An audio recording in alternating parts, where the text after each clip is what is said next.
إن الحمد لله نحمده ونستعينه ونستغفره ونعوذ بالله من شرور أنفسنا ومن سيئات أعمالنا من يهده الله فلا مضل له ومن يضلله فلا هادي له وأشهد أن لا إله إلا الله وحده لا شريك له وأشهد أن محمدا عبده ورسوله أما بعد فإن خير الحديث كتاب الله وخير الهدي هدي محمد صلى الله عليه وسلم وشر الأمور محدثاتها وكل محدثة بدعة وكل بدعة ضلالة وكل ضلالة في النار. أعوذ بالله السميع العليم من الشيطان الرجيم من همزه ونفخه ونفثه. بسم الله الرحمن الرحيم. رب اشرح لي صدري ويسر لي أمري واحلل عقدة من لساني يفقهوا قولي. بسم الله الرحمن الرحيم. ان اللہ وملائکتہ یصلون علی النبی یا ایہا الذین آمنوا صلوا علیہ وسلموا تسلیما. اللہم صل علی محمد وعلی آل محمد کما صلیت علی ابراہیم وعلی آل ابراہیم انک حمید مجید. اللہم بارک علی محمد وعلی آل محمد کما بارکت علی ابراہیم وعلی آل ابراہیم انک حمید مجید. آج انشاءاللہ تعالی سورۃ المائدہ کی آیت نمبر 57 سے ترجمہ اور مختصر تفسیر کلاس کا آغاز کریں گے. پچھلی گفتگو میں ہم نے 6 آیات کے اندر مرکزی ٹاپک جو ڈسکس کیا تھا وہ یہ تھا کہ جو لوگ مسلمانوں میں لبادہ اوڑھ کر گھسے ہوئے ہیں، اندر سے وہ منافق ہیں، ان کی نشانی یہ ہے کہ وہ یہود و نصارہ کے ساتھ دوستیاں گانٹتے ہیں، اور جب ان کو آر دلائی جاتی ہے تو کہتے ہیں کہ ہم یہود و نصارہ کے ساتھ اس لیے دوستیاں کرتے ہیں تاکہ ہم گردش زمانہ سے بچ جائیں، جب ہم پر برا وقت آئے تو یہ لوگ ہمارے لیے پناہ گاہ بن جائیں. تو ان پر اللہ تبارک و تعالیٰ نے گاڑا فتویٰ دیا تھا کہ پھر جو ایسے لوگ یہود و نصارہ کے ساتھ دلی دوستیاں گانٹتے ہیں وہ انہی میں سے ہیں، وَلِعَوْذُ بِاللَّهِ تعالیٰ. پھر اس کے بعد اللہ تبارک و تعالیٰ نے فرمایا کہ اے مسلمانوں، اگر تم دین کا کام چھوڑ دو گے تو اللہ تعالیٰ تمہاری جگہ اور قوموں کو اٹھائے گا جو پھر تمہاری طرح نہیں ہوں گے، اور وہ کسی ملامت کرنے والے کی ملامت کی پرواہ کیے بغیر اللہ اور اس کے رسول صلی اللہ علیہ وسلم کے دین کے لیے قربانیاں دینے کے لیے تیار ہو جائیں گے، جس کی پریکٹیکل اپلیکیشن اس وقت تیزی کے ساتھ جو اسلام بیرونی دنیا میں پھیل رہا ہے وہ ہمارے سامنے موجود ہے. 11 ستمبر 2001 کے بعد صرف 9 مہینے میں 34,000 امریکن نے اسلام قبول کیا ہے اس قرآن کا ترجمہ انگریزی میں پڑھنے کے بعد، اور اس وقت سے لے کر اب تک تقریباً 11 سالوں میں روزانہ 400 بندہ مسلمان ہو رہا ہے امریکہ اور یورپ میں اس قرآن کی وجہ سے. اور یہ پریڈکٹ کیا جا رہا ہے کہ 2050 تک امریکہ میں سب سے زیادہ تعداد میں مسلمان ہوں گے. بلکہ کلنٹن میں 2007 میں جب پاکستان آیا، میں نے پچھلی دفعہ بھی بتایا تھا، جیو کو انٹرویو دیتے ہوئے اس نے یہ کیٹاگوریکل سٹیٹمنٹ دی تھی کہ اسلام از دا فاسٹسٹ گروئنگ ریلیجن ان امریکہ. سب سے تیزی سے پھیلنے والا دین امریکہ میں اسلام ہے، اور وہ وجہ یہ معجزہ ہے. تو اب وہی مضمون آگے چل رہا ہے ان لوگوں کے بارے میں کہ جو لوگ ایمان والوں کے اندر گھسے ہوئے ہیں منافقت کا لبادہ اوڑھ کر، اور اسی طریقے سے یہود و نصارہ کی جو مسلمانوں سے پروفیشنل جیلسی ہے اس کا ذکر بھی ان آیات کے اندر آیا ہے. بسم اللہ الرحمن الرحیم. یا ایھا الذین آمنوا لا تتخذوا الذین اتخذوا دینکم ہزوا. اے ایمان والو، مت بناؤ ان لوگوں کو کہ جنہوں نے تمہارے دین کو مذاق بنا لیا ہے، وَلَعِبًا اور کھیل، مِنَ الَّذِينَ أُوتُوا الْكِتَابَ ان لوگوں میں سے جنہیں کتاب دی گئی، یعنی جیوز اور کرسچنز، یہود و نصارہ، مِن قَبْلِكُمْ تم سے پہلے، وَالْكُفَّارِ اور اس کے علاوہ بھی جو کافر ہیں، اولیاء اپنا دوست، یعنی ان کو دوست نہیں بنانا، دلی دوستی ان کے ساتھ نہیں لگانی، کہ جن لوگوں نے پروفیشنل جیلسی میں تمہارے دین کا ٹھٹا مذاق بنا لیا ہے اور اس کو کھیل بنا لیا ہے، اور وہ لوگ یہود و نصارہ میں سے بھی ہیں اور کافروں میں سے مشرکین میں سے بھی ہیں۔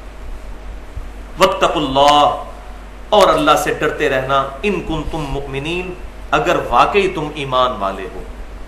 یعنی یہ اللہ تعالیٰ کی طرف سے دھمکی ہے کہ اگر تم ایمان والے ہو تو اللہ تعالیٰ کے تقوی کی تلوار تمہارے سر پر لٹکتی رہنے چاہیے کہ یہ اللہ کی طرف سے حکم ہے کہ ان کے ساتھ دلی دوستی نہیں لگانی۔ میں نے پچھلی دفعہ بھی اشارتاً یہ بات کی تھی کہ اگر کوئی شخص دعوت و تبلیغ کے اعتبار سے کسی غیر مسلم کے ساتھ دوستی گانٹھ لے اور وہ خود اس بات کا کیپیبل بھی ہو کہ ان کے وسوسوں کو سیٹل کر سکے، اس کی کمپیریٹیو اسٹڈی ایسی ہو، اس کا معاملہ اس سے الگ ہوگا، اس کو اجازت ہے، لیکن وہ بھی دلی دوستی نہیں گانٹ سکتا، بس ایسے تعلقات رکھ سکتا ہے جس کی وجہ سے ان تک دین کی دعوت پہنچا سکے۔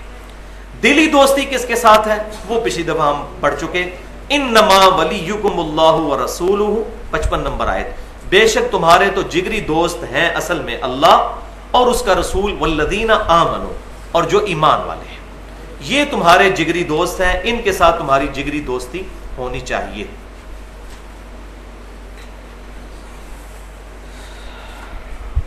اب ایک اور اہم ترین آیت آ رہی ہے اسی کانٹیکسٹ میں۔ یہود و نصارہ جو اسلام کا مذاق اڑایا کرتے تھے اس وقت بھی اور آج کل بھی، اور میری پچھلی پوری گفتگو تقریباً 80 منٹ کی اسی پر تھی، جو گستاخانہ فلم تقریباً 3 ہفتے پہلے ریلیز ہوئی ہے، 11 ستمبر 2012 کو، انوسینس آف مسلمز۔ اس پہ میں نے 80 منٹ گفتگو کی تھی کہ آج ہمیں کیا لایا عمل اختیار کرنا چاہیے۔ یہ ہماری گفتگو جو ہے وہ اہل سنت پاک .com پر اپلوڈ ہو چکی ہے تھرو یوٹیوب کا جو ہمارا چینل ہے 720085۔ تو انہی کی شرارتوں میں سے ایک شرارت یہ تھی، بسم اللہ الرحمن الرحیم، وَإِذَا نَادَيْتُمْ إِلَى الصَّلَاةِ، اور جب تم بلاتے ہو نماز کی طرف، یعنی اذان دیتے ہو نماز کے لیے، جب تم ندا دیتے ہو، اتخذوها ہزوا ولعبا، تو وہ اس اذان کو، اس ندا کو جو نماز کی طرف ہے، اس کو بھی مذاق بنا لیتے ہیں اور کھیل۔ ذالک بانہم قوم لا یعقلون، اور یہ حماقت وہ اس لیے کرتے ہیں کہ وہ ایسی قوم ہے جن میں عقل نہیں ہے۔ عقل نہیں ہے مراد یہ ہے کہ ان کے اندر انٹلیکٹ تو موجود ہے لیکن وہ اپنی عقل کو استعمال نہیں کرتے۔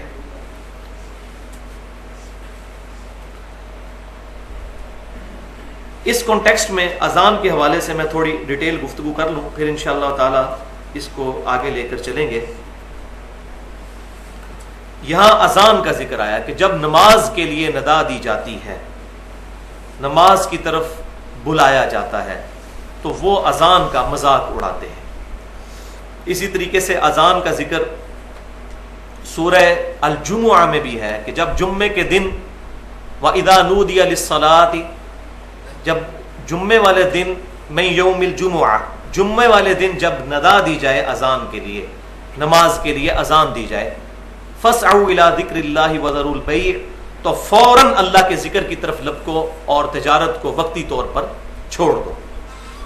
وہاں بھی اذان کا ذکر ہے، لیکن مزے کی بات یہ ہے کہ اذان کے کلمات قرآن پاک میں کہیں بھی مینشن نہیں ہوئے کہ کس انداز میں اذان دی جائے گی۔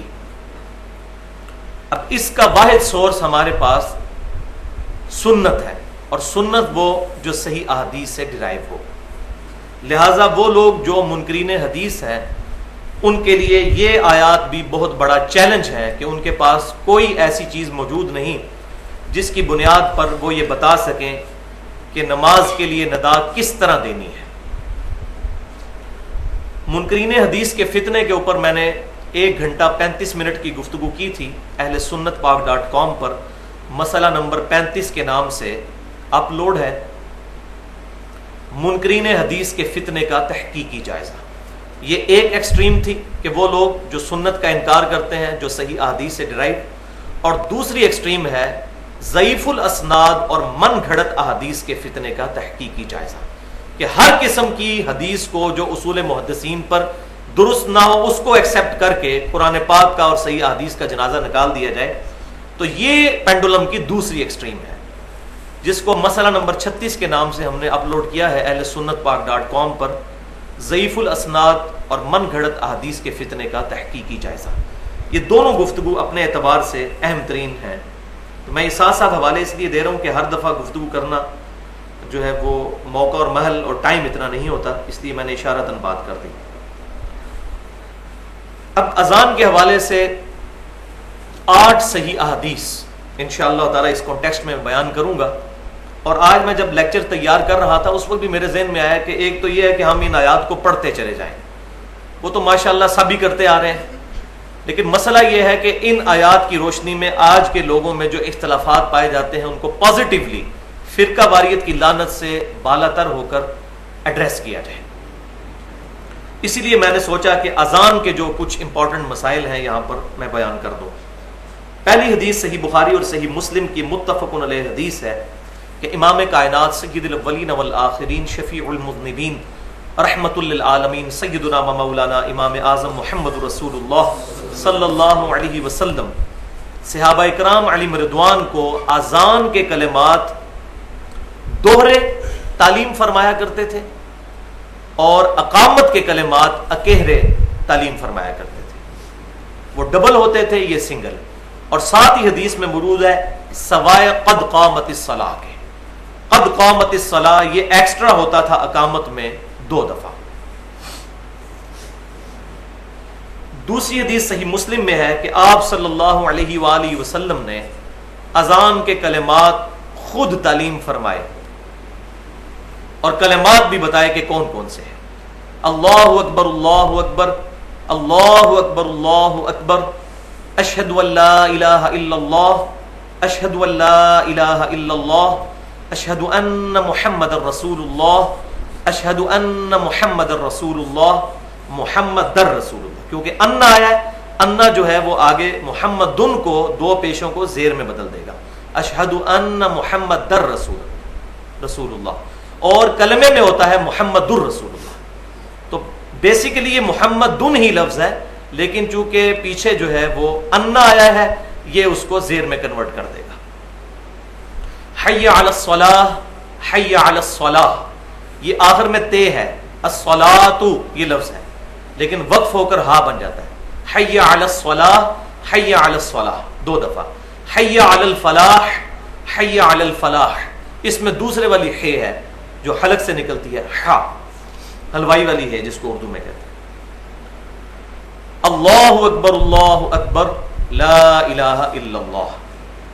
اب ہمارے اہل تشیع بھائی جو ہیں ان میں بھی کلمات تو یہی ہیں تھوڑے سے فرق کے ساتھ، اور وہ بھی میں سمجھتا ہوں کہ وقت کے ساتھ ساتھ جو ایگزیجریشن آئی اس کا نتیجہ ہے، ورنہ اوریجنلی اذان کے کلمات یہی ہے۔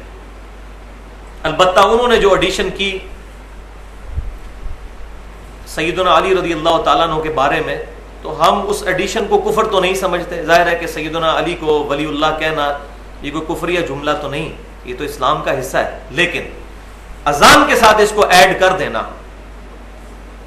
نبی صلی اللہ علیہ وسلم کی تعلیم فرمائے بغیر تو یہ بدعت ہے، اس کو ہم بدعت کہیں گے، کفر اور شرک نہیں کہیں گے، لہذا پازیٹیولی ان کو ایڈریس کرنا چاہیے۔ اور مزے کی بات یہ ہے کہ ہمارے اہل تشیع بھائی جب نماز کے اندر کلمہ پڑھتے ہیں تشہد میں، اشہد اللہ الہ الا اللہ و اشہد ان محمد عبدہ و رسولہ، ادھر علی ولی اللہ کوئی نہیں ہے، ان کی کتابیں بھی اٹھا کے دیکھ لیں، لیکن کلمے میں اور اذان میں انہوں نے یہ ایڈیشن کی۔ لیکن میں بار بار کہہ رہا ہوں کہ یہ ایڈیشن جو ہے کفر اور شرک نہیں ہے، جب تک کہ کوئی علی رسول اللہ نہ کہہ دے وہ کفر ہو جائے گا۔ جو بدقسمتی سے ہمارے اہل سنت کے ہاں 2 ایسے مکاتب فکر ہیں جن کے اندر ایسے کلمات ہمیں ملتے ہیں، اس پر میرا ایکسکلوسو ریسرچ پیپر ہے اندھا دھند پیروی کا انجام،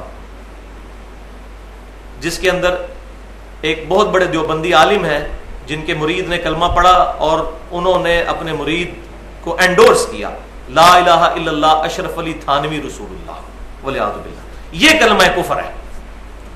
اسی طریقے سے بریلوی مکتبہ فکر میں بھی حشت بہشت ایک کتاب ہے، اس میں بھی یہ واقعہ موجود ہے، شبیر بردر سے چھپی ہوئی ہے، بریلویوں نے خود چھاپی ہے، معین الدین چشتی صاحب کے ریفرنس سے، واللہ عالم انہوں نے کہا یا نہیں کہا، البتہ ان کا تو دعویٰ یہی ہے کہ جب ان کے پاس کوئی مرید ہونے آتا تھا تو وہ کلمہ پڑھواتے تھے، لا الہ الا اللہ چشتی رسول اللہ، یہ کلمہ کفر ہے۔ علی ولی اللہ کلمہ کفر نہیں ہے، وہ زیادہ سے زیادہ بدعت ہوگا اگر کلمے میں یا اذان میں ایڈ کیا جائے.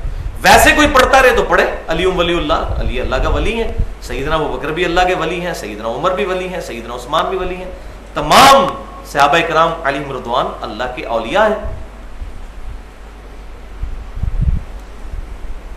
تیسری حدیث سنن نسائی میں، یہ جو بہت بڑا اہل بدعت کی طرف سے اہل سنت پر اعتراض ہوتا ہے کہ یہ جو فجر کی اذان ہے جی، اس میں الصلاۃ خیر من النوم کے الفاظ سیدنا عمر ابن خطاب رضی اللہ تعالی عنہ انہوں نے تعلیم فرمایا. تو یہ بہت بڑا جھوٹ ہے، کسی صحیح سند سے یہ بات ثابت نہیں کہ سیدنا عمر نے اذان کے اندر یہ ایڈیشن کی ہو. وہ کیسے کر سکتے تھے؟ نبی صلی اللہ علیہ وسلم اپنا دین مکمل فرما کر گئے ہیں. آپ صلی اللہ علیہ وسلم کے دین کو کمپلیٹ کرنے کے لیے امت میں سے کسی بندے کی بھی کوئی ان پٹ کی ضرورت نہیں. اجتہادی مسئلے الگ، لیکن دین کی جو بیسکس ہیں اس میں کوئی بندہ رد و بدل نہیں کر سکتا. یہ ہو ہی نہیں سکتا کہ وہ یہ کام کرتے، ورنہ تو اس وقت مخالفت کھڑی ہو جاتی. جیسا کہ جامعہ ترمذی میں صحیح سند کے ساتھ موجود ہے کہ سیدنا عمر فاروق رضی اللہ تعالیٰ عنہ نے پولیٹیکل ڈیسیژن لیتے ہوئے اپنے زمانے میں حج تمتع پر پابندی لگا دی کہ ایک سفر میں حج اور عمرے کو جمع نہیں کیا جا سکتا. ان کی نیت پیچھے یہ تھی کہ لوگ حج کے لیے الگ سے سفر کریں، عمرے کے لیے الگ سے سفر کریں، تاکہ پورا سال خانہ کعبہ کی رونق رہے. لیکن ظاہر ہے صحابہ کرام علیہم رضوان کہاں اس طرح کی ڈیسیژن قبول کرتے تھے. اپنے بیٹے نے عبداللہ بن عمر رضی اللہ تعالیٰ عنہ، انہوں نے مخالفت کر دی. ان کے پاس کچھ لوگ آئے، انہوں نے کہا کہ آپ کے والد تو حج تمتع سے منع کرتے ہیں. تو انہوں نے بالکل کلیئر کٹ جواب دیا کہ اگر کسی معاملے میں نبی صلی اللہ علیہ وسلم اجازت مرحمت فرما دیں اور میرا باپ اس کی مخالفت کرے تو بتاؤ کس کی بات مانی جائے گی؟ تو لوگوں نے کہا کہ رسول اللہ کی صلی اللہ علیہ وسلم. تو انہوں نے کہا پھر آپ صلی اللہ علیہ وسلم نے حج تمتع کیا ہے اور ہمیں اس کی اجازت دی ہے، ہم نبی صلی اللہ علیہ وسلم کی سنت کو نہیں چھوڑ سکتے. اس سے بڑھ کر کے سیدنا عثمان غنی رضی اللہ تعالیٰ عنہ نے جب اپنے مبارک دور میں بالکل اسی طریقے سے حج تمتع پر پابندی لگائی تو بخاری اور مسلم دونوں میں موجود ہے. یہ حدیث پتہ نہیں کیوں چھپاتے ہیں اہل سنت، حالانکہ یہ حدیث بخاری اور مسلم میں. سیدنا علی نے خط لکھا سیدنا عثمان کو جس میں یہ الفاظ تھے کہ میں کسی بھی شخص کی وجہ سے اپنے نبی کی سنت کو چھوڑ نہیں سکتا، خواہ آپ ہی کیوں نہ ہو. سیدنا عثمان نے آگے سے نہیں کہا کہ علیکم بسنتی وسنت الخلفاء الراشدین المہدیین، تم پر میری سنت اور خلفاء راشدین کی سنت لازم ہے. یہ صحیح حدیث ہے سنن ابی داؤد، سنن ابن ماجہ اور جامعہ ترمذی کے اندر. لیکن ان کو پتا تھا کہ یہ تمام سنتیں اس صورت میں جب صحابہ کرام علیہم رضوان بھی اتفاق رائے کر لیں خلیفہ راشد کے ساتھ. تو سیدنا عثمان کو، سیدنا عمر رضی اللہ تعالی عنہما کو اپنا ڈیسیژن واپس لینا پڑا. تو الصلاۃ خیر من النوم کے الفاظ نبی صلی اللہ علیہ وسلم نے خود تعلیم فرمائے.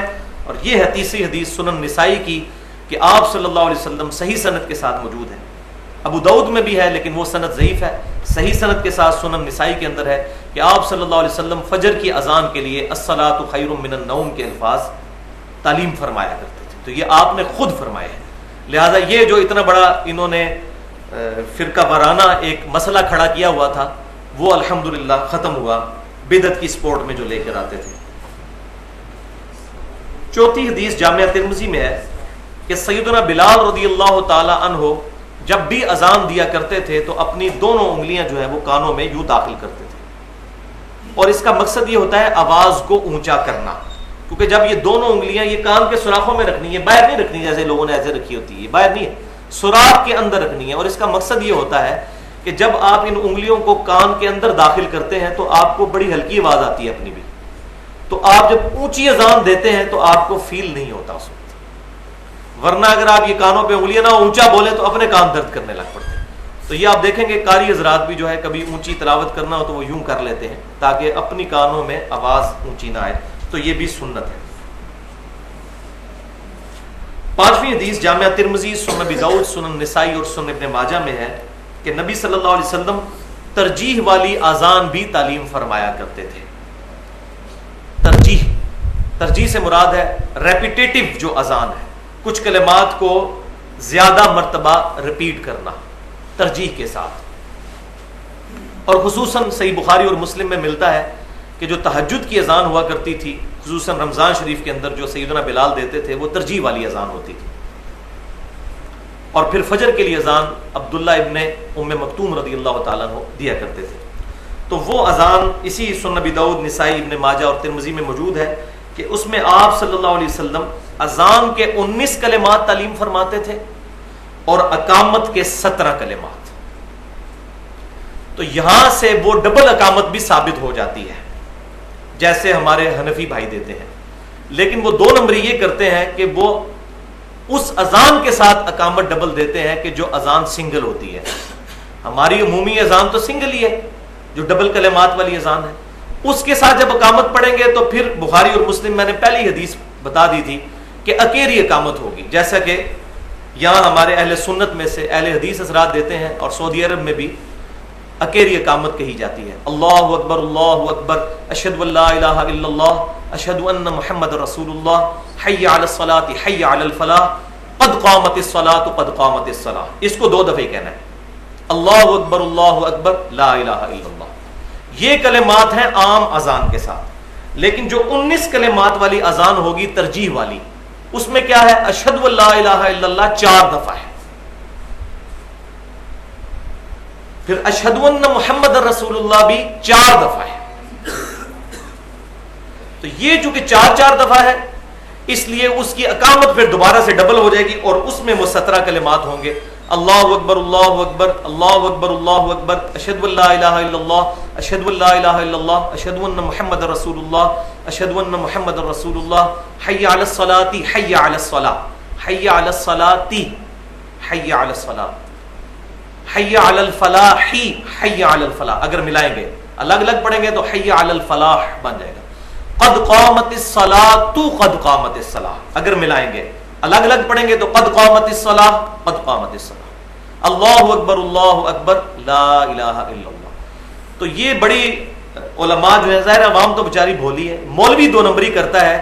وہ کہتا ہے جی دیکھیں جی سنن نسائی کے اندر جو ہے وہ ابو داؤد ابن ماجہ میں دیکھیں ڈبل اقامت موجود ہے، آپ کیوں کہتے ہو اکیلی اقامت کہنی چاہیے؟ تو اس کے ساتھ پوری حدیث نہیں پڑھتے، 2 نمبری دیکھیں. بالکل اس طریقے سے جیسا کہ ہم یہاں پر ایک مردہ سنت کو زندہ کرتے ہیں تو لوگ شور مچاتے ہیں.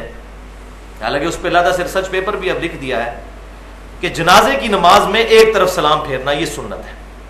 پورے سعودی عرب میں ایک طرف پھیرا جاتا ہے. میں یہ نہیں کہہ رہا کہ سعودی عرب میں جو کچھ ہوتا ہے وہ صحیح ہے، لیکن یہ کوئی نئی بات نہیں ہے، وہاں پر اس پر عمل ہو رہا ہے. صحیح سند کے ساتھ نماز جنازہ میں 2 طرف سلام پھیرنا ثابت نہیں. ایک ہی روایت ہے سنن الکبری البہیقی کے اندر، لیکن اس کے اندر حماد بن ابی سلیمان جو ہے وہ مدلس راوی ہیں اور وہ ان سے روایت کر رہے ہیں، اور مدلس کی ان والی روایت ضعیف ہوتی ہے جب تک سما کی تصریح موجود نہ ہو. یہ پیٹ رول ہے جو صحیح مسلم کے مقدمے میں موجود ہے، وہ روایت ضعیف ہے. صحیح سند کے ساتھ المصنف عبد الرزاق کے اندر، المصنف ابن ابی شیبہ کے اندر، اسی طریقے سے سنن الکبری بہیقی کے اندر، سنن دارقطنی کے اندر، تمام ان کتابوں کے اندر صحابہ، تابعین، تبع تابعین اور نبی صلی اللہ علیہ وسلم سے بھی مرفوع یہ موجود ہے کہ آپ صلی اللہ علیہ وسلم جنازے میں ایک طرف سلام پھیرا کرتے تھے. بلکہ شاید اس وقت میری جیب میں ہو، میں نے آج کسی بھائی کو دینی تھی یہ چیز، تو یہ میں آپ کو روایت بھی بتا دیتا ہوں، یہ جو 2 نمبری کرتے ہیں. ہاں جی، المصنف ابن ابی شیبہ میں 3 جلد میں 306 نمبر صفحے پہ ہے کہ ابراہیم نخعی رحمۃ اللہ علیہ، جو امام حنیفہ رحمۃ اللہ علیہ کے دادا استاد ہیں اور بخاری اور مسلم کے متفقن علیہ راوی ہیں، وہ فرماتے ہیں، یہ تابعی ہیں، کہ سجدہ سہو میں اور جنازے کا ایک ہی سلام ہے. سجدہ سہو میں بھی ایک سلام ہے اور جنازے میں بھی ایک سلام ہے. سجدہ سہو کے 3 طریقے ہیں. 2 تو وہ ہیں جو بخاری اور مسلم میں آئے کہ پوری اتحیات پڑھنے کے بعد 2 سلام پھیرنے سے پہلے ڈائریکٹ 2 سجدے کیے جائیں، پھر دونوں طرف سلام پھیر لیے جائیں.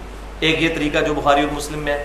دوسرا طریقہ بخاری اور مسلم میں کچھ یوں ہے کہ دونوں طرف سلام پھیر لیا جائے، اس کے بعد 2 سجدے کر لیے جائیں، پھر دوبارہ سلام پھیرنے کی ضرورت نہیں. اور تیسرا طریقہ یہ ہے جو سیدنا ابراہیم نخعی رحمۃ اللہ علیہ سے ثابت ہے کہ التحیات للہ والصلوات، یہ عبدو و رسولو تک پڑھ کر ایک طرف سلام پھیرا جائے، پھر 2 سجدے کر کے پھر دوبارہ تشہد پڑھ کر دونوں طرف سلام پھیرا جائے. اس کا اشارہ صحیح مسلم میں بھی ملتا ہے دوبارہ تشہد پڑھنے کا. اب ابراہیم نخعی کی ایک ہی حدیث ہے وہ کہ صحف میں بھی ایک سلام ہے اور جنازے میں بھی ایک سلام، تو اس سے آدھی روایت تو وہ لے لیتے ہیں، آدھی چھوڑ دیتے ہیں. افتؤمنون ببعض الکتاب وتکفرون ببعض، کیا تم کتاب کے آدھے حصے پر ایمان لاتے ہو اور آدھے پر ایمان ہی نہیں لاتے؟ ایسے مولوی گھستا ہے دین کے اندر اور اپنے مطلب کی چیزیں نکال کر امت کو فتنے میں داخل کرتا ہے. لہذا سجدہ سہو میں بھی ایک سلام اور نماز جنازہ میں بھی دائیں طرف ایک سلام پھیرنا ہے. یہی سنت ہے. تو بات کہاں سے کہاں نکل گئی؟ میں اذان کا بتا رہا تھا کہ جب ڈبل اذان ہوگی تو اقامت ڈبل ہوگی. اگر سنگل اذان جو ہم عموماً دیتے ہیں تو اس کے لیے اقامت سنگل ہی ہوگی. یعنی اذان کے کلمات ڈبل اور اقامت کے سنگل. چھٹی حدیث صحیح بخاری اور مسلم کی متفق علیہ حدیث ہے کہ آپ صلی اللہ علیہ وسلم نے فرمایا کہ اذان کی آواز سن کر شیطان کی ہوا خارج ہو جاتی ہے اور بھاگ جاتا ہے. اسی طریقے سے جب اقامت کہی جاتی ہے تو بھی شیطان کی ہوا خارج ہو جاتی ہے اور وہاں سے بھاگ جاتا ہے. اور صحیح مسلم میں تو باقاعدہ موجود ہے ایک مقام کا ذکر کر کے وہاں تک بھاگ جاتا ہے. اور وہ راوی کہتے ہیں کہ وہ مدینہ شریف سے 36 میل دور تھا. یعنی اذان کی آواز کا اتنا رعب ہے کہ شیطان 36 میل دور بھاگ جاتا ہے. 7ویں حدیث صحیح مسلم میں ہے کہ آپ صلی اللہ علیہ وآلہ وسلم نے فرمایا کہ جو شخص اذان کا جواب دے، اور جواب کیا ہے وہ اگلی حدیث میں بتا دوں گا، اذان کا جواب دے اس کے بعد مجھ پر درود شریف پڑھے، تو جو ایک دفعہ مجھ پر درود شریف پڑھے گا اللہ تعالیٰ اس پر 10 رحمتیں نازل فرمائے گا. پھر آپ صلی اللہ علیہ وسلم نے فرمایا کہ اس کے بعد وہ الوسیلہ والی دعا اللہ کے حضور میرے لیے مانگے تو میری شفاعت قیامت والے دن اس شخص کے حق میں حلال ہو جائے گی. تو شفاعت رسول صلی اللہ علیہ وسلم حاصل کرنے کا نسخہ کیا ہے؟ اذان کا جواب دینا ہے، اس کے بعد درود شریف پڑھنا ہے، اور اس کے بعد الوسیلہ والی دعا مانگنی ہے. دعا صحیح مسلم میں موجود نہیں. یہی حدیث مختصر الفاظ کے ساتھ صحیح بخاری میں ہے اور وہاں دعا بھی ہے. اللہم رب هذه الدعوة التامة والصلاة القائمة آت محمدا الوسیلة والفضیلة وابعثه مقاما محمودا الذی وعدتہ، یہاں تک. اور انک لا تخلف المیعاد، یہ حصہ بھی سنن البیہقی الکبریٰ کے اندر صحیح سند کے ساتھ موجود ہے. تو یہ بیچ میں جو ایڈیشن کی ہوئی ہے وہ درجۃ الرفیعہ اور ساتھ شفاعت کے جو الفاظ ہیں وہ کہنے کی ضرورت نہیں، وہ اس کی وجہ سے شفاعت خود بخود ہو جائے گی. وہ الفاظ صحیح سند کے ساتھ ثابت نہیں ہے. 8ویں حدیث صحیح مسلم میں آپ صلی اللہ علیہ وسلم نے اذان کا جواب بھی تعلیم فرمایا کہ اللہ اکبر کے جواب میں اللہ اکبر اس کو آپ ریپیٹ کریں. حی علی الصلاح حی علی الفلاح کے جواب میں لا حول ولا قوت الا باللہ کہنا ہے. وہ کلمات بھی ریپیٹ کیے جا سکتے ہیں. دونوں حدیثیں صحیح مسلم میں موجود ہیں. ایک میں تو کیٹاگوریکل مینشن ہے کہ جو کچھ مؤذن کہتا ہے وہی کہو. اس کے تحت اگر کوئی اس کے جواب میں یہ کہہ لیتا ہے تب بھی ٹھیک، حی علی الصلاح حی علی الفلاح کے جواب میں وہی. لیکن دوسری حدیث میں ملتا ہے کہ لا حول ولا قوت الا باللہ، یعنی نہیں ہے طاقت گناہوں سے بچنے کی اور نہ نیکیوں پر استقامت مگر اللہ کی توفیق سے. اور یہاں یہ بات بھی یاد رکھیں کہ صحیح بخاری اور مسلم کی متفق علیہ حدیث ہے کہ آپ صلی اللہ علیہ وسلم نے فرمایا قیامت والے دن جو مؤذن لوگ ہیں اذان دینے والے ان کی گردنیں سب سے لمبی ہوں گی. یہ اس کی فضیلت ہے. اس کے علاوہ بھی فضائل بہت زیادہ موجود ہیں، لیکن اکثر اذان دینے کے جو فضائل بیان کیے جاتے ہیں وہ ضعیف سند کے ساتھ ہی بیان ہوتے ہیں. لیکن اذان جو ہے اس کی فضیلت بہت زیادہ ہے، اور یہ نہیں سمجھنا چاہیے کہ یہ کوئی 3rd کلاس لوگوں کا کام ہے اذان دینا. بڑھ چڑھ کر شوق سے جب بھی موقع ملے اذان دینے کی سعادت حاصل کرنی چاہیے. لیکن اذان پہلے سیکھیں اور کسی عالم کو سنا بھی لیں تاکہ اذان صحیح دینی آ جائے، اس کے بعد اذان کے لیے کھڑے ہوں. اسی طریقے سے اب 2-3 مسائل ہیں یہاں پر میں بیان کر دوں. 3 مسائل، 3 امپورٹنٹ پوائنٹ ہیں جو میں یہاں پر ڈسکس کرنا چاہتا ہوں اذان کے حوالے سے. پوائنٹ نمبر 1 یہ ہے کہ جامعہ ترمذی سنن نبی داؤد کے اندر صحیح سند کے ساتھ یہ حدیث موجود ہے کہ امام کائنات صلی اللہ علیہ وسلم نے ارشاد فرمایا کہ اذان اور اقامت کے درمیان کی گئی دعا رد نہیں جاتی. اذان اور اقامت کے درمیان جو دعا کی جاتی ہے، اس طرح باقی صحیح حدیث میں ملتا ہے فرض نماز کے فوراً بعد، لیکن یہ والا جو موقع ہے یہ زبردست موقع ہے کہ اذان اور اقامت کے درمیان دعا اللہ تبارک و تعالیٰ قبول فرماتا ہے. تو اگر کوئی شخص مسجد میں پہلے پہنچ جاتا ہے، تحیۃ المسجد کے نوافل پڑھتا ہے یا تحیۃ الوضو کے، اس کے بعد ابھی ٹائم باقی ہے، تو اس وقت کو دعاؤں میں گزارے اور اللہ کے حضور اپنی التجا پیش کرے. یہ دعاؤں کی قبولیت کا وقت ہے. اور یہاں پر مجھے اب ضمناً بات یاد آ گئی، جامعہ ترمذی میں صحیح سند کے ساتھ موجود ہے کہ دعا کبھی بھی رد نہیں جاتی. 3 صورتیں ہی ہوتی ہیں دعا کی. یا تو اللہ تبارک و تعالیٰ جو کچھ اللہ سے مانگا وہ عطا فرما دیتا ہے، یا پھر اللہ تبارک و تعالیٰ اس دعا کے بدلے میں انسان کو اس سے بہتر چیز عطا کر دیتا ہے. یہ بھی ہو سکتا ہے کہ اس کی کوئی مصیبت ٹل جائے، یا وہ جو ڈیمانڈ کر رہا ہے اس سے اچھی چیز اللہ تعالیٰ اس کو عطا کرتا ہے. اور پھر تیسری چیز آپ صلی اللہ علیہ وسلم نے فرمائی کہ پھر یا یہ صورت ہوتی ہے کہ اس دعا کو اللہ تعالیٰ قیامت کے دن تک کے لیے محفوظ فرما دیتا ہے، پھر قیامت والے دن اس کا اجر عطا فرمائے گا. لہٰذا دعا کثرت کے ساتھ خشوع خضوع کے ساتھ کرتے رہنا چاہیے اور اس میں ذرا بھی سستی نہیں کرنی چاہیے. پوائنٹ نمبر 2،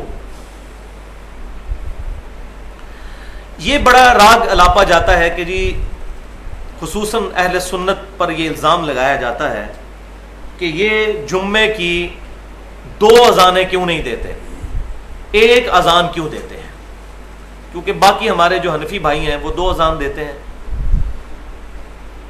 تو یہ بات تو بالکل صحیح ہے کہ صحیح بخاری کے اندر موجود ہے، تقریباً اوپر تلے 4 احادیث صحیح بخاری میں، کتاب الجمعہ چیپٹر کے اندر، جمعے والے چیپٹر میں، کہ نبی صلی اللہ علیہ وسلم کے مبارک زمانے میں 1 اذان جمعے کی دی جاتی تھی، اور وہ اس وقت دی جاتی تھی، اسی حدیث میں موجود ہے، جب خطیب آ کر جمعے کے لیے خطبے کے لیے ممبر پر آ کر بیٹھ جاتا تھا، اس کے بعد اذان دی جاتی تھی.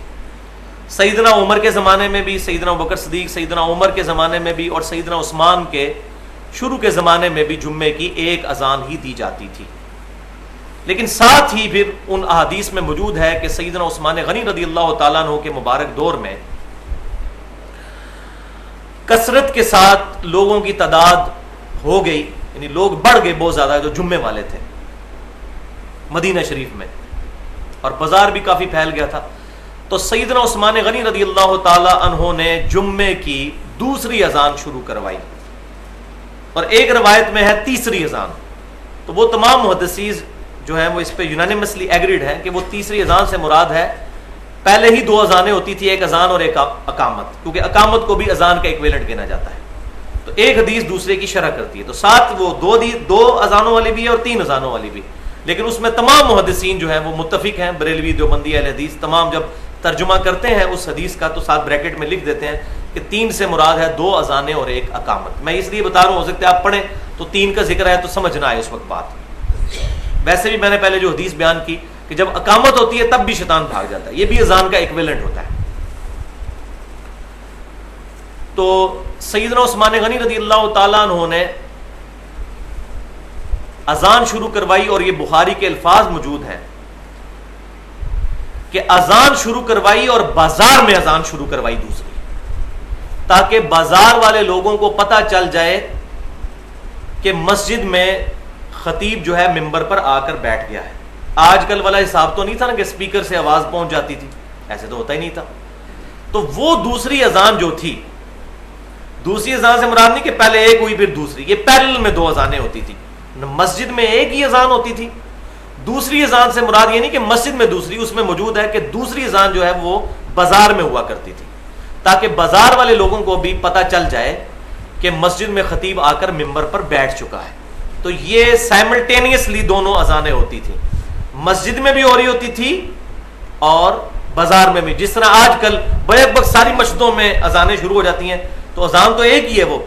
اب وہ اگر کوئی اس کو گننا شروع کر دے تو 100-150 تو ہمارے شہر میں اذانیں ہو رہی ہیں. تو بے وقوفی ہے نا اگر کوئی اس کو اس طریقے سے ایکومولیٹو اس کی گنتی کرنا شروع کر دے، تو یہ بے وقوفی ہے نا.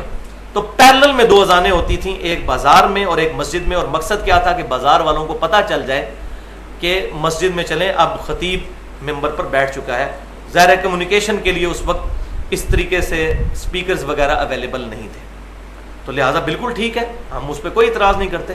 لیکن مسئلہ یہ ہے کہ یہ چونکہ ایک اجتہادی مسئلہ تھا، اس وقت سیدنا عثمان نے جو کچھ کیا، ہم اس کو الحمدللہ سر آنکھوں پر رکھتے ہیں۔ آج بھی اگر دنیا سے ٹیکنالوجی ختم ہو جائے یہ والی کہ سپیکر کے ذریعے اذان کی آواز نہ پہنچ سکے، تو ہم بھی اس دوسری اذان کو بالکل جائز سمجھتے ہیں، دینی چاہیے۔ لیکن اب چونکہ وہ محل نہیں رہا، لہٰذا اسی سنت کی طرف رجوع کرنا چاہیے جو صحیح بخاری میں بھی موجود ہے کہ سیدنا عمر فاروق رضی اللہ تعالیٰ عنہ سے ریکویسٹ کی گئی کہ آپ اپنا خلیفہ کسی کو بنا دیجئے، تو انہوں نے فرمایا کہ اگر میں اپنا خلیفہ کسی کو بناتا ہوں تو میں اس کی سنت پر عمل کرتا ہوں جو مجھ سے بہتر ہے، یعنی سیدنا ابو بکر، اور اگر میں اپنا خلیفہ کسی کو نامزد نہیں کرتا تو میں اس کی سنت پر عمل کرتا ہوں جو ابو بکر سے بھی بہتر ہے، یعنی نبی صلی اللہ علیہ وسلم۔ تو صحابہ کہتے ہیں ہم سمجھ گئے کہ سیدنا عمر بھی نبی صلی اللہ علیہ وسلم کی طرح اپنا خلیفہ کسی کو نہیں بنائیں گے۔ آپ نے وہ 6 رکنی کمیٹی بنا دی، 10 مبشرہ میں سے 6 بندوں کو ڈال دیا، سیدنا عثمان، سیدنا علی، سیدنا طلحہ، سیدنا زبیر، عبد الرحمن بن عوف، سعد بن ابی وقاص رضی اللہ تعالی عنہم اجمعین۔ لیکن اپنے اوپر رسپانسبلٹی نہیں لئی کہ ایک بندے کو، انہوں نے کہا اگر میں کرتا ہوں تو ابو بکر کی سنت ہے۔ تو میں بھی یہاں یہی کہتا ہوں کہ اگر کوئی شخص 2 اذان والی سنت پر آج بھی عمل کرتا ہے بہت اچھی بات ہے، لیکن مسجد میں 2 اذانیں نہ دے، یہ پبلک کو دھوکہ دینا بند کریں۔ یہ مولوی، یہ اذان ہوگی بازار میں دوسری، سر آنکھوں پر سیدنا عثمان کی سنت پر عمل کریں، بہت اچھی بات ہے، ہم اس کو صحیح سمجھتے ہیں، لیکن مسجد میں دیں گے تو پھر ہم کہیں گے کہ پھر اب یہ بدعت کی طرف جانے والی بات ہے، کیونکہ مسجد میں سیدنا عثمان سے ثابت نہیں ہے، ان پر یہ جھوٹی تہمت نہ لگائی جائے، وہ حدیثیں خود کھول کر پڑھیں تو پتہ چلے گا کتنا بڑا دھوکہ ان مولویوں نے ہمیں دیا ہوا ہے۔ اور ہم سے اگر کوئی پوچھتا ہے اہل سنت منہج پر جو لوگ چل رہے ہیں، تو ہم کہتے ہیں کہ اگر ہم 2 اذانیں دیتے ہیں تو ہم اس کی سنت پر عمل کرتے ہیں جو اس امت میں سیدنا ابو بکر اور عمر کے بعد سب سے افضل ہیں، یعنی سیدنا عثمان رضی اللہ تعالیٰ عنہ۔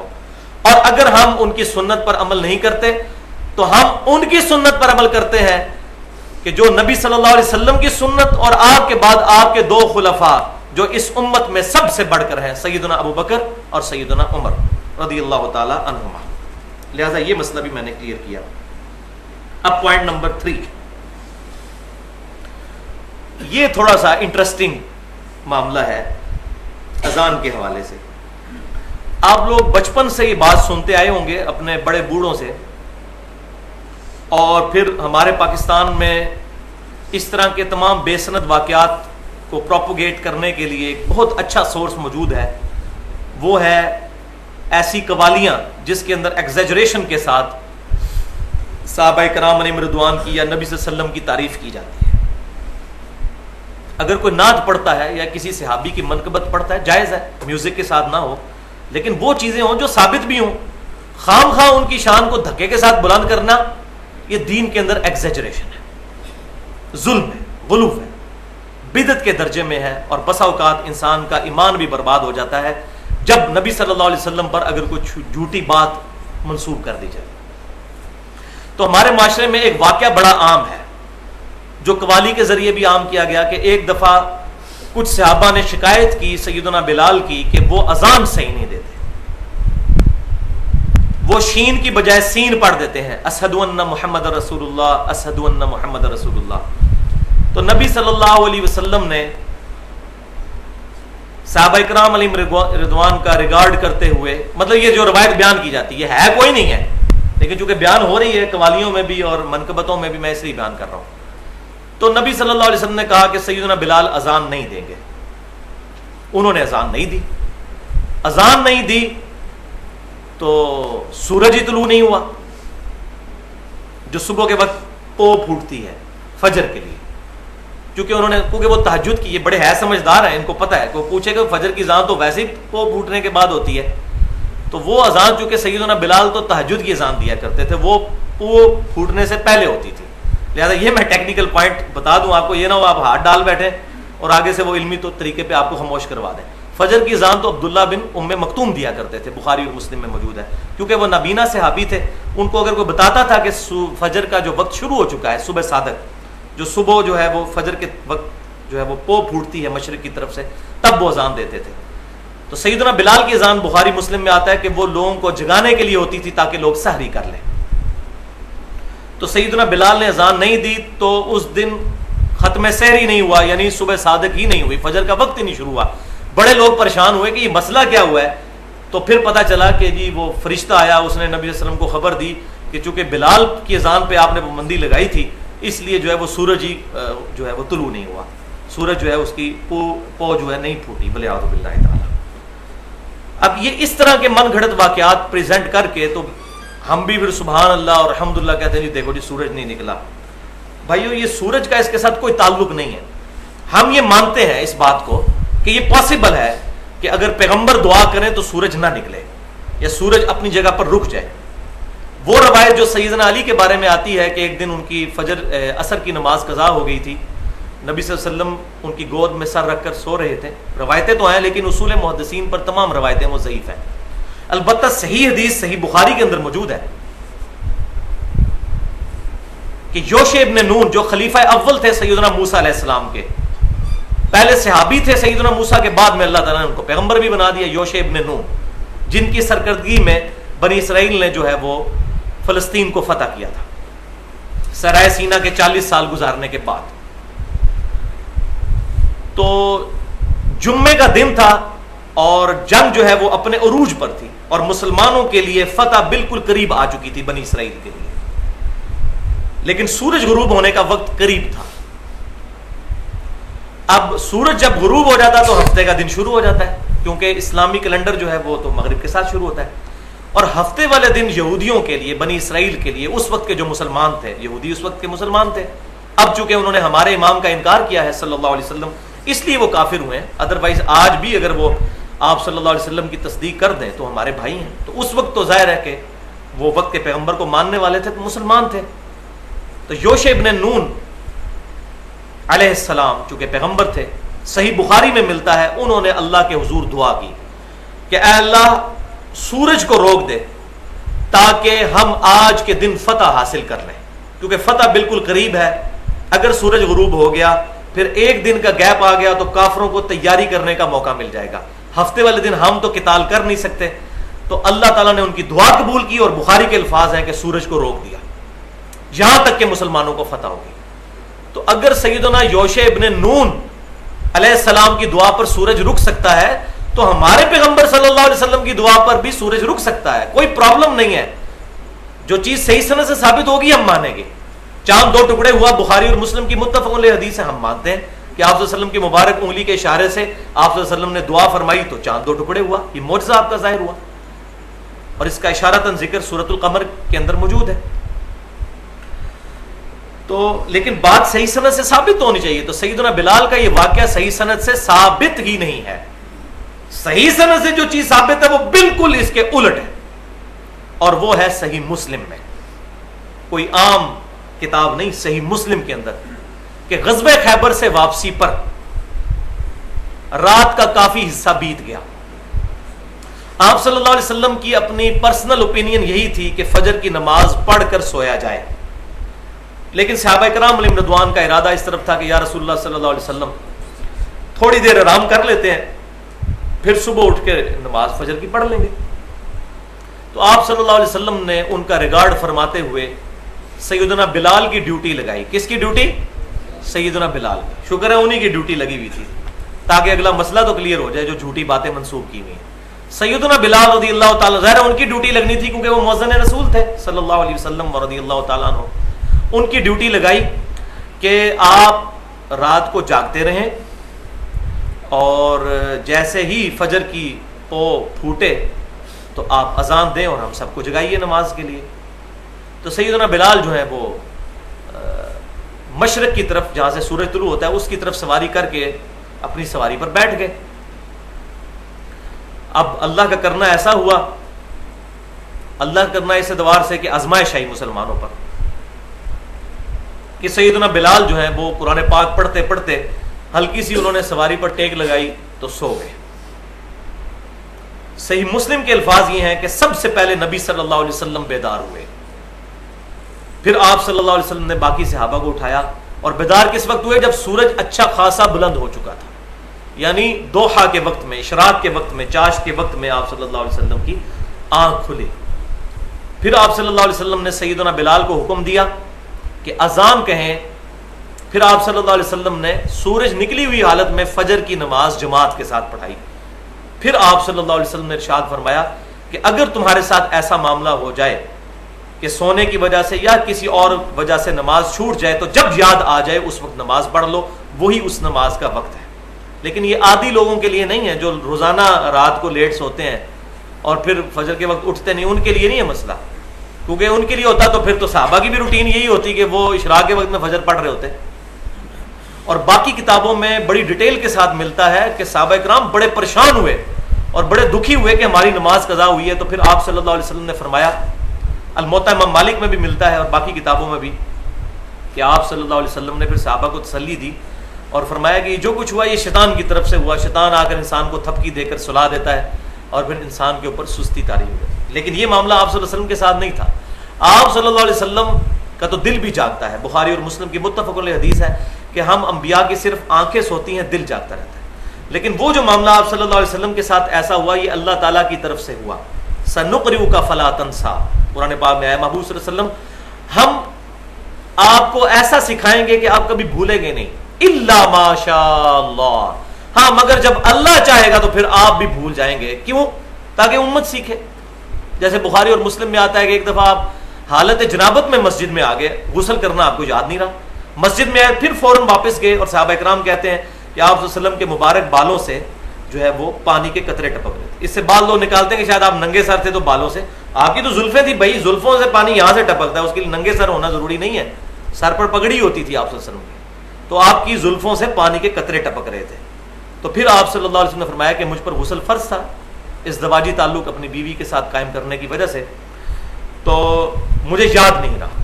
تو آپ صلی اللہ علیہ وسلم کے ساتھ اس طرح، اسی طریقے سے نماز میں بھی بخاری مسلم میں آتا ہے کہ کئی دفعہ ایسا ہوا کہ آپ کو سہو ہوا پھر آپ نے سجدہ سہو کیا تاکہ امت کو سکھایا جائے۔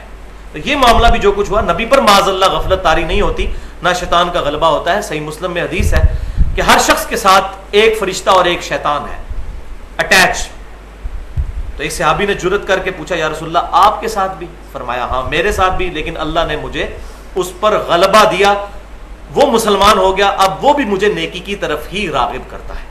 تو سوائے آپ صلی اللہ علیہ وسلم کے کوئی شخص بھی شیطان سے محفوظ نہیں ہے، چاہے بڑے سے بڑا صحابی ہو، بڑے سے بڑا تابعی ہو، بڑے سے بڑا کوئی بزرگ۔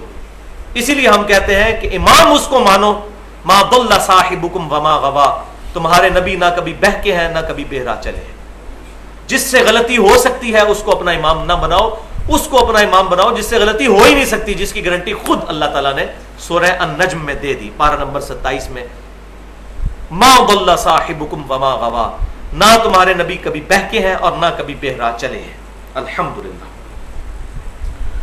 تو اس واقعے سے بھی پتہ چلا کہ سیدنا بلال جن کی ڈیوٹی لگی ہوئی تھی، اس دن تو بڑا ان کی عزت بےزتی کا معاملہ تھا کیونکہ ان کی ڈیوٹی لگی ہوئی تھی، تو اس دن تو سورج پھر نہیں پو پھوٹنی چاہیے تھی، وہ تو ایسا پو پھوٹی کہ اشراق کا وقت آ گیا۔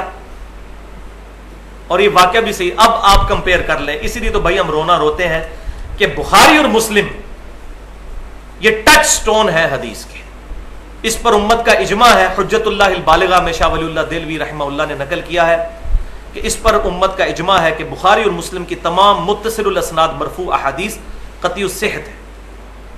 تو بخاری اور مسلم کی احادیث بالکل کچھ اور بات کر رہی ہیں، اور باقی یہ قصہ کہانیاں کسی اور طرف ہماری رہنمائی کرتی ہیں، بلکہ رہنمائی کیا، غلط عقائد اور نظریات کی طرف ہمیں پروپیگیٹ کرواتی ہیں۔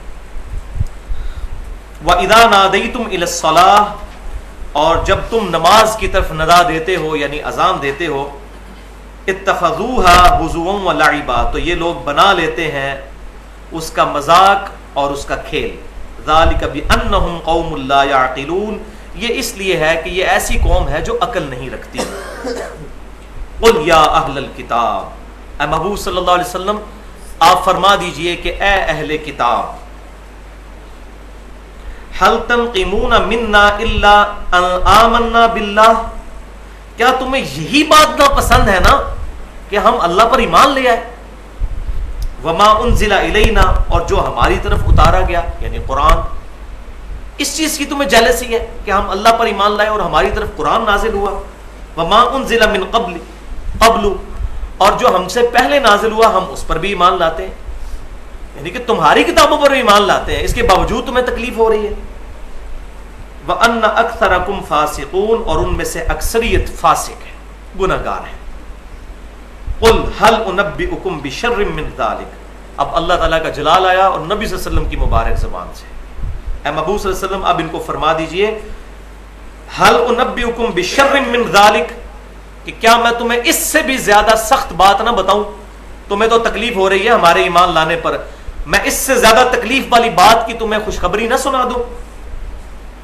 مثوبۃ عند اللہ،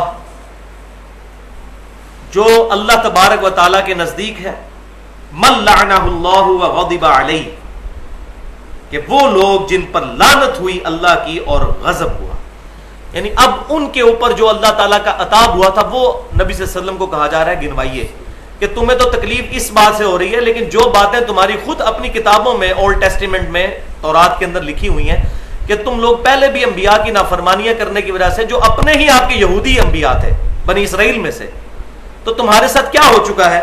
اللہ کی لعنت ہوئی تم پر، وغضب علیہ، اور تم پر اللہ کا غضب ہوا، وجعل منہم القردۃ والخنازیر، اور بنا دیا گیا ان میں سے کچھ کو تو بندر اور کچھ کو خنزیر، یعنی ان کے آباء و اجداد میں سے جنہوں نے انبیاء کو، وہ ہم پڑھ چکے ہیں سورۃ البقرہ کے اندر بھی ڈیٹیل آئے گی سورۃ الاعراف میں. وعبد الطاغوت، اور وہ برے لوگ ہیں جو طاغوت کی پوجا کرنے والے ہیں، یعنی شیطان کی، اللہ کے مخالفین کی پوجا کرنے والے ہیں. اولئک شر مکانا، یہی وہ لوگ ہیں جن کا بدترین مکان ہوگا، بدترین ٹھہرنے کی جگہ ہوگی، یعنی قیامت والے دن دوزخ. وَأَضَلُّ عَنْ سَوَاءِ السَّبِيلِ، اور یہ ہیں لوگ اصل میں راستے سے بھٹک جانے والے. ہم مسلمانوں کو تم نہ سمجھو کہ ہم بھٹک چکے ہیں، اصل میں تو بھٹکے وہ ہیں جن کی اپنی کتابیں بتا رہی ہیں کہ اپنے انبیاء کی تعلیمات چھوڑنے کی وجہ سے وہ اللہ کے غضب کا شکار ہوئے. کئی لوگوں کو اللہ تعالیٰ نے بندروں کی شکل میں بنا دیا، کئی لوگوں کو خنزیر بنا دیا، اور پھر آخرت میں ان کے لیے عذاب وہ علیحدہ سے اللہ کی طرف سے تیار ہے. وَإِذَا جَاءُوكُمْ قَالُوا آمَنَّا، اور اے محبوب صلی اللہ علیہ وسلم جب یہ آپ کے پاس آتے ہیں تو کہتے ہیں ہم ایمان لے آئے. وَقَدْ دَخَلُوا بِالْكُفْرِ، حالانکہ یہ پہلے ہی کفر کی نیت کے ساتھ ایمان میں داخل ہوئے تھے دھوکہ دینے کے لیے. وَهُمْ قَدْ خَرَجُوا بِهِ، اور اسی کفر کے ساتھ نکلے. یعنی اسلام میں اگر آئے تو انہوں نے اندر تو کفر ہی تھا، اوپر سے لبادہ ہی اوڑا ہوا تھا، ہے تو منافق تھے. انہوں نے اسلام کبھی کنوکشن والا قبول ہی نہیں کیا. لہٰذا اگر ان میں سے کوئی الگ ہوتا ہے اسلام سے تو آپ ٹینشن نہ لیں، یہ تو داخل ہی کفر کے ساتھ ہوئے تھے، بری نیت کے ساتھ. تو اب جب نکلے ہیں تو پھر یہی حالت ان کی ہونی تھی. واللہ اعلم بما كانوا یکتمون، اور اللہ تعالیٰ خوب جانتا ہے جو کچھ یہ چھپا رہے ہیں. مسلمانوں تم سے تو چھپا رہے ہیں، لیکن ان کے دلوں کے اندر جو برائی چھپی ہوئی ہے وہ اللہ تعالیٰ سے تو چھپی نہیں ہے. وَتَرَى كَثِيرًا مِّنْهُمْ يُسَارِعُونَ فِي الْإِثْمِ، اب یہ منافقین کی ایک اور نشانی آ رہی ہے، خصوصاً یہودیوں کے بارے میں. منافقین کے اوپر میری پوری گفتگو ہے تقریباً 45 منٹ کی اہل سنت پاک.com پر، منافقین کی نشانیاں اور اس کا علاج. 45 منٹ کی گفتگو ہے. آج موقع نہیں کہ میں اس کی ڈیٹیل بیان کروں، بس ایک بنیادی بات سمجھ لیجئے کہ یہ نفاق کا مرض پیدا کیوں ہوتا ہے. ایک وجہ سے دنیا کی محبت. جب دنیا کی محبت دل میں گھر کر جاتی ہے پھر انسان بریٹل فیکٹس آف لائف کو برداشت نہیں کر سکتا. اس کو اپنا دین بھی بیچنا پڑتا ہے، وہ اپنے دنیا کا نقصان نہیں ہونا دے گا، اپنے دین کو بیچ دے گا. کیوں؟ کہ دنیا کے ساتھ دلی لگاؤ کرتا ہے. اور ہماری امت کا تو مسئلہ ہی بہت بڑا ہے. جامعہ ترمذی میں حدیث ہے کہ آپ صلی اللہ علیہ وسلم نے فرمایا ہر امت کا ایک فتنہ ہے اور میری امت کا فتنہ مال ہے. بخاری اور مسلم کی متفق علیہ حدیث ہے. اشارتاً یہ بات اس حدیث میں بھی موجود ہے، بخاری اور مسلم کی متفق علیہ حدیث ہے. آپ نے اپنی وفات سے 1 مہینے پہلے غزوہ احد کے شہداء پر دوبارہ سے نماز جنازہ پڑھی اور وہاں آپ نے ایک چھوٹا سا خطبہ دیا جس میں آپ صلی اللہ علیہ وسلم نے اور باتیں بھی ارشاد فرمائی. ان میں ایک بات یہ تھی کہ مجھے تم سے یہ خطرہ نہیں کہ تم میرے بعد شرک کرنے لگو، صحابہ اکرام کو مخاطب کر کے. اور صحابہ کے پیٹرن پر قیامت تک ایک گروہ شرک سے محفوظ رہے گا، کیونکہ بخاری اور مسلم کی متفق علیہ حدیث ہے کہ ایک گروہ ہی جو ہے حق پر قائم رہے گا. باقی سنن نبی داؤد اور ترمذی میں موجود ہے کہ 72 فرقے تو دوزخ کی طرف جائیں گے. مجھے تم سے شرک کا خدشہ نہیں، مگر مجھے یہ ڈر ہے کہ دنیا کے مال میں پھنس جاؤ گے. ایسے معاملات بعض صحابہ کرام علیہم رضوان کے ساتھ بھی ہو گئے، لیکن ان کی نیکیاں ان کی غلطیوں پر بھاری تھیں. ہم ان کے لیے دعائیں مغفرت ہی کرتے ہیں. لیکن یہ بہت بڑا فتنہ ہے مال والا، اور مال کے فتنے کی وجہ سے آج تک امت کے اندر معاملات بگڑتے ہی چلے جا رہے ہیں. تو چونکہ یہ نفاق کا مرض مال کی وجہ سے ہوتا ہے، لہذا نفاق کا علاج ہے انفاق. نفاق سے پہلے الف لگا لیجئے، انفاق، اللہ کی راہ میں خرچ کرنا، یہ ہے نفاق کا علاج. انفاق فی سبیل اللہ. وَتَرَى كَثِيرًا مِّنْهُمْ يُسَارِعُونَ فِي الْإِثْمِ. تو اے محبوب صلی اللہ علیہ وسلم آپ دیکھیں گے ان میں سے اکثریت کو، ان کا اپنا کریکٹر تو یہ ہے ان منافقین کا، جو اوپر سے تو مسلمان ہیں لیکن اندر سے اپنے اسی فرسودہ خیالات پر قائم ہیں. یسارعون فی الاثم، بڑی تیزی سے گناہ کی طرف جاتے ہیں. والعدوان، اور زیادتی کے کاموں میں. واکلہم السحت، اور حرام خور ہے. دیکھیں یہ نشانی بتائی گئی ہے منافق کی، حرام خور. وہ اس چیز کی پرواہ نہیں کرے گا کہ مال حلال طریقے سے آ رہا ہے یا حرام طریقے سے، پکا حرام خور ہوگا جو منافق ہوگا. لبئس ما کانوا یعملون، کتنا ہی برا کام ہے جو وہ کر رہے ہیں. اب اگلی آیت بھی اس کا ضرب سنام ہے، وہ آیت بھی اس کے ساتھ پڑھ لیتے ہیں. اس کے بعد کچھ احادیث ہیں، وہ انشاءاللہ ہم اگلی دفعہ ڈسکس کریں گے، کیونکہ ابھی ٹائم باقی نہیں رہا، 3-4 منٹ رہ گئے. انشاءاللہ میں ڈیٹیل کے ساتھ اگلی دفعہ بیان کروں گا. لولا ینہاہم الربانیون والاحبار، تو کیوں نہیں منع کرتے ان کے ربانی یعنی یہودیوں کے اور نصارہ کے جو اللہ والے کہلوانے والے لوگ ہیں، بزرگ بنے ہوئے، والاحبار، اور ان کے علماء، عن قولہم الاثم، گناہ کے کاموں سے ان کے علماء اور ان کے بزرگ ان کو کیوں نہیں روکتے. وَأَكْلِهِمُ السُّحْتَ، اور ان کو حرام خوریوں سے کیوں نہیں روکتے. روکنا انہوں نے کیوں ہے؟ وہ خود ان کے چندوں پر چل رہے ہیں. آج بھی آپ دیکھ لیں، مولوی کو کوئی پرواہ نہیں ہے کہ یہ بندہ جو مجھے چندہ دینے کے لیے آیا ہے اس کی اپنی کمائی بھی حلال کی ہے یا نہیں ہے. اس کو پکا پتا ہوگا کہ یہ حرام خور ہے، سودی کاروبار میں انوالو ہے، لیکن چندہ اس کا قبول کر لیں گے. کبھی نہیں ہوگا کہ وہ ریجیکٹ کرے. تو یہ سیم پرابلم یہاں پر بھی ہے. تو اللہ تعالیٰ فرماتا ہے کہ ان کے بڑے اللہ والے جو بنتے پھرتے ہیں اور بڑے علماء، یہ کیوں نہیں گناہ کے کاموں سے ان کو روکتے اور ان کو برائیوں سے اور حرام خوریوں سے. لبئس ما کانوا یصنعون، کتنے ہی برے کرتوت ہیں جو وہ کرتے ہیں. تو یہ علماء یہود کا اس وقت کریکٹر کیا تھا کہ ان کی عوام میں ظاہر سود خوری عام تھی، اور ایون انہیں یہاں تک کہ تورات میں بھی تبدیلی کر دی. آج بھی جو اولڈ ٹیسٹمنٹ موجود ہے، میں نے وہ نشان بھی لگا کے رکھا ہوا ہے، جس میں واضح موجود ہے کہ وہ کہتے ہیں کہ جو جینٹائلز ہیں نا، ان سے سود لینا جائز ہے، غیر مسلموں سے، ان کے بقول جو غیر یہودی ہیں، جینٹائلز. ہاں یہودی سے نہیں لے سکتا، باقی سب سے آپ لیں. دیکھیں کیسا قانون بنایا ہوا ہے. تو یہ بھی انہوں نے تبدیلی، جب سود ہے ہی حرام تو حرام ہے. جس طرح ہمارے بھی یہاں انڈیا پاکستان میں حنفی علماء نے یہ فتویٰ دیا ہوا ہے. وہ ٹی وی پہ جب وہ ایک مفتی صاحب سے کیوں ٹی وی پر مسئلہ پوچھ رہے کہ فقہ حنفی کی روشنی میں یہ بات بتائیے کہ یہ بینک کا سود لینا جائز ہے یا ناجائز. تو انہوں نے کہا جی آپ پہلے یہ بتائیے آپ بات کہاں سے کر رہے ہیں. اب اس کا مسئلے کے ساتھ کیا تعلق ہے وہ آپ کو بعد میں پتہ چلے گا. اس نے کہا جی میں انڈیا سے بول رہا ہوں. شکر ہے وہ انڈیا سے بول رہا تھا، اس مولوی کا پول تو کھل گیا. تو اس نے کہا جی چونکہ آپ غیر مسلموں کے ملک میں تو وہاں آپ سود لے سکتے ہیں. اس کی وجہ یہ ہے کہ اگر آپ بینک کو سود چھوڑ دیں گے تو وہ جو غیر مسلموں کے بینک ہیں وہ آپ کے خلاف اس پیسے کو استعمال کریں گے. تو یہ دیکھیں کیسی دلیل بھی دیتی. تو جو چیز بھائی قرآن میں حرام ہے وہ کیٹاگوریکل حرام ہے. یہی وہ ہیلے بازی جو ہے وہ بازیاں ہیں جس کا رزلٹ اس وقت امت کے سامنے ہے کہ جی انڈیا میں لے سکتے ہیں، پاکستان میں سود کھانا آپ کے لیے حرام ہوگا. تو ٹھیک ہے، پھر تو پاکستان سے باہر نکلے لوگ. جا کے دوسرے ملکوں میں جا کے سود کھائیں.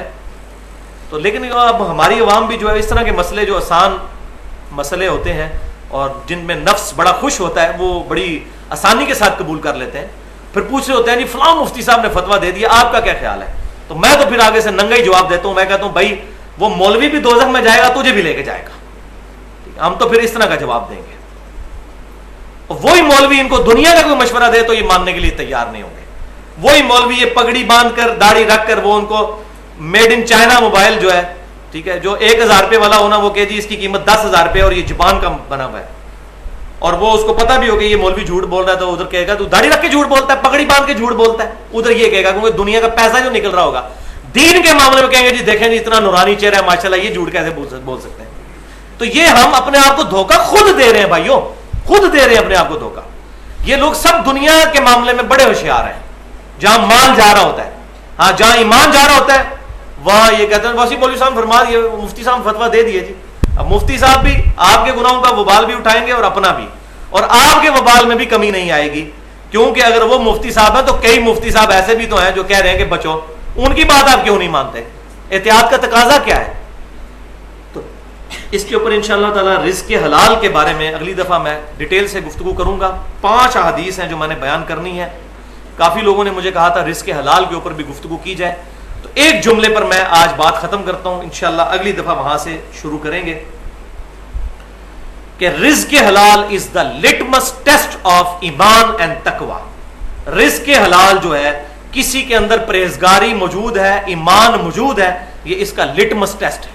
جیسے کیمسٹری میں لٹمس ٹیسٹ ہوتا ہے کسی بھی ایلیمنٹ کو چیک کرنے کے لیے. اور یہی وہ آیت ہے جس کے تحت میں نے پورا لیکچر دیا تھا قیام حسینی کے اوپر رضی اللہ تعالیٰ عنہ, کہ اللہ تعالیٰ فرما رہا ہے کہ یہود و نصارہ کے مولویوں اور ان کے بزرگوں نے حرام خوریوں اور برے کرتوتوں سے کیوں نہیں لوگوں کو روکا.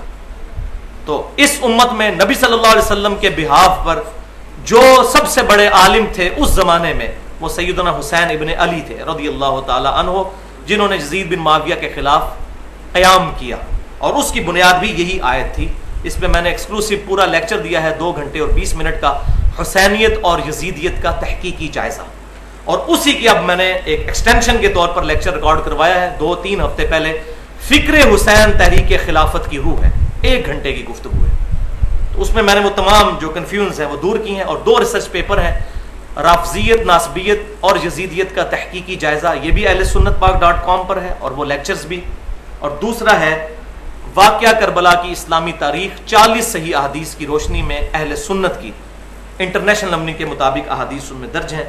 تو انشاءاللہ تعالیٰ اگلی دفعہ میں اس پر ڈیٹیل سے گفتگو کروں گا.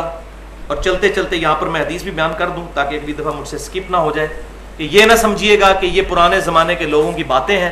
بخاری اور مسلم کی متفق علیہ حدیث ہے, میری امت میں وہی خرابیاں پیدا ہو جائیں گی جو اگلوں میں تھیں. صحابہ کرام نے پوچھا یہ اگلے لوگوں سے مراد کیا یہودی اور نصرانی یعنی عیسائی ہیں؟ آپ صلی اللہ علیہ وسلم نے فرمایا اگر وہ لوگ مراد نہیں تو پھر کون سے لوگ مراد ہیں؟ تو اگلے علماء میں بھی یہ خرابیاں تھیں یہود و نصارہ کے, کہ وہ اپنی عوام کو اور اپنے حکمرانوں کو حرام خوریوں سے اور برے کرتوتوں سے نہیں روکتے تھے. کیوں؟ کہ وہ ان کے سے چندہ لے کے کھاتے تھے, ان کے ساتھ بیٹھتے تھے مسندوں پر, ان سے عزتیں کرواتے تھے. اگر وہ یہ چیزیں نہ ہوتی تو ان کی بھی گردنیں کٹتی. احمد بن حنبل رحمہ اللہ امام اہل سنت میں سے ایک امام ہے, ان کو کوڑے کیوں لگے؟ انہوں نے وقت کے اس حاکم کی بات مامون الرشید کی قبول نہیں کی خلق قرآن کے مسئلے میں. اسی طریقے سے سیدنا امام حنیفہ رحمۃ اللہ علیہ کو قید میں کیوں ڈال دیا خلیفہ منصور نے؟ انہوں نے اس وقت کے حاکم کی وہ بات قبول نہیں کی, ان کے غلط کرتوتوں کے خلاف فتویٰ دے دیا, پھر ان کی جو ڈیتھ ہے وہ بھی جیل میں ہوئی. امام مالک رحمہ اللہ نے اس وقت کے جو بعض حنفی علماء تھے انہوں نے غلط فتویٰ دے دیا کہ ڈنکے کی چوٹ کے اوپر یہ بات کہی کہ گن پوائنٹ کے اوپر کسی کو تلوار کی نوک کے اوپر طلاق دلوائی جا سکتی, جبری طلاق. اس طریقے سے کسی کی بیوی پسند ہوتی تھی, اس کو وہ بڑا جو افسر ہے وہ بلا کے اس کے تلوار رکھتا تھا, یا تو اپنی بیوی کو طلاق دے یا تیری گردن اتار دی جائے گی. اس طریقے سے لوگوں کو طلاقیں دلوا کر خود شادیاں کر لیا کرتے تھے. یہ فتوے ان کو مولوی اس وقت مل گئے تھے. امام مالک رحمہ اللہ اہل سنت میں سے بڑے امام, وہ ان علماء کے خلاف کھڑے ہو گئے. انہوں نے کہا جبری طلاق واقعہ نہیں ہوتی.